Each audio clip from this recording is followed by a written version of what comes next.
Eu queria entender por que fazem a gente acreditar que uma ideia vai vir do absoluto zero. Eu criei esse canal há pouco tempo, né? E pra mim a experiência de criar vídeo tá sendo tipo querer falar um novo idioma, sabe? Eu tenho que me expressar em uma língua que eu não domino. Durante 2 anos eu estudei numa escola de inglês, era lá em Porto Alegre. Lá eu aprendi toda a parte de regra gramatical, verbo to be, essa coisa toda. Mas mesmo sabendo tudo isso, na hora de falar inglês de verdade, não me saía uma frase direito. Eu não achava as palavras para me expressar, sabe? Para transformar os meus pensamentos em fala.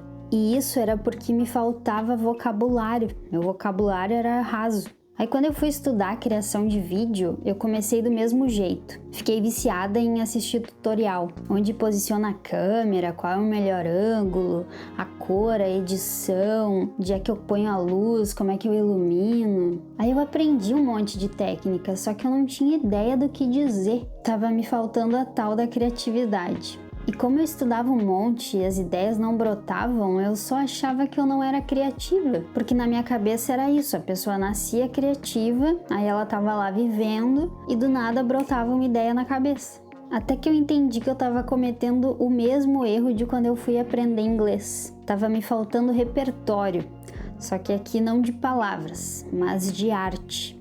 Eu cresci achando que criatividade nascia contigo, era meio que um dom. E aí eu achava que tinha alguma coisa de errado comigo, porque eu nasci com uma vontade muito grande de criar alguma coisa que eu não sei o que é, mas ao mesmo tempo eu não era criativa. Só que lá em casa, quando a gente era criança, ninguém tinha esse olhar muito especial assim para arte. Eu lembro de uma vez até que eu e meu irmão, a gente tirou o dia para ir visitar os museuzinhos da cidade.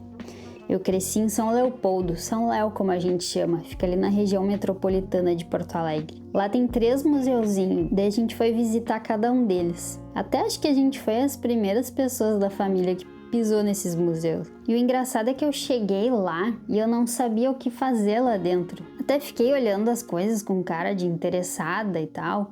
Achei um monte de coisa interessante lá, tem muita questão do imigrante, né? Mas o fato é que eu não sabia o que eu tava procurando lá, sabe? Em questão de sensação mesmo.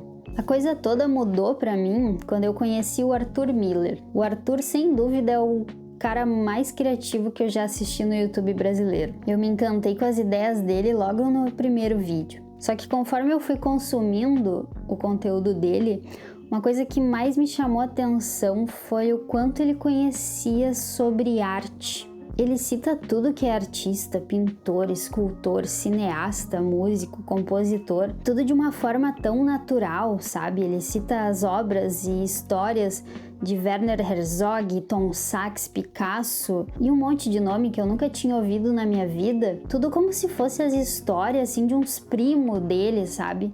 De tão próximo que ele tá daquilo, de tão natural que é pra ele, sabe? Isso fez eu me encantar, eu tava em contato ali, eu conheci um mundo que eu nem sabia que existia. Aí o Arthur, ele tem um curso de storytelling, né? Eu comprei o curso, devorei em uma semana, aprendi um monte de coisa, até por isso que esse canal nasceu. Mas acima de todas as técnicas, o que mais me pegou nas falas do Arthur é sobre a importância de tu criar repertório. Para eu ter boas ideias, tava me faltando consumir boas ideias. Parece que tu tem que experimentar arte se tu quiser criar arte. Isso foi meio que uma virada de chave na minha cabeça, sabe? Consumir cinema, literatura, pintura, poesia, música. É como se tu estivesse coletando peças de um quebra-cabeça. E no início elas são soltas, assim, cada uma no seu canto. Mas eventualmente tu vai conseguir conectar as coisas na tua cabeça. E aí tu vai criar algo novo. É meio que assim que nasce a tal da ideia criativa. Ela é nova, mas ela não vem do absoluto zero. Ela é produto de uma mente bem nutrida em referência. Isso mudou totalmente a minha visão.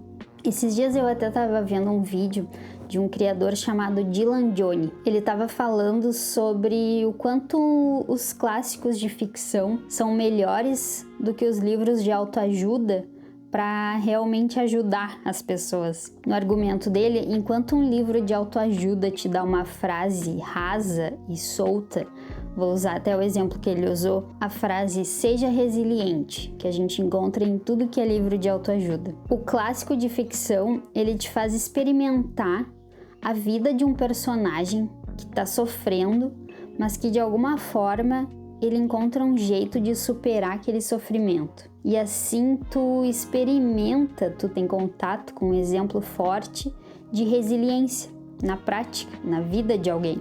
Isso eu achei muito massa, assim, dá pra gente trazer pra essa parte de repertório também. E teve outra frase que ele falou no vídeo que eu achei tão incrível que eu até anotei. Eu vou pedir licença pro Dylan pra citar ela aqui. Abre aspas. Muitas pessoas caem na ilusão da originalidade sem antes beber da fonte dos grandes autores. Não tem como existir um pensamento original sem antes dialogar com essas vozes que moldaram o imaginário humano. Achei incrível essa frase e na hora que eu ouvi, eu linkei bastante com esse papo aqui, que apesar dele ter feito vídeos só falando a respeito de literatura, no fim eu acho que tudo é arte, né? E dá pra gente conectar essa relação de consumo massivo de tutorial, de aprender a técnica, sem nutrir o nosso eu de arte para realmente ter o que dizer.